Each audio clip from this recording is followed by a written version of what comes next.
आइए चलिए देखते हैं सबसे खतरनाक कार कौन सी लग रही है। BMW प्लस बोट, और ये तो बहुत अच्छी लग रही है। और देखते हैं फरारी प्लस मोटर बाइक, इतनी सुंदर बाइक लग रही है। लैम्बोर्गिनी प्लस वर्शिप कितनी अच्छी लग रही है। और देखते हैं बस।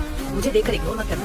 इस बार जो भी एग्जाम में पास होना चाहता है मैं पास कर दूंगी, मगर मेरा भी एक काम करना होगा। तुम्हें इस वीडियो को एक लाइक और चैनल को सब्सक्राइब करना होगा और 5 सच्चे मित्र को शेयर करना होगा। और मेरे बेटे जाते जाते कमेंट में आइए सरस्वती चलिए माँ लिख- देखते हैं प्लस अल्फा रोमियो, ये तो बहुत खतरनाक लग रही है। स्टोन मार्टिन प्लस हेलीकॉप्टर, ये तो बहुत अच्छा लग रहा है। मासराटी प्लस ट्रक, आपको कौन सा अच्छा लगा? मुझे तो BMW कार अच्छी लगी, आप कमेंट में बताएं।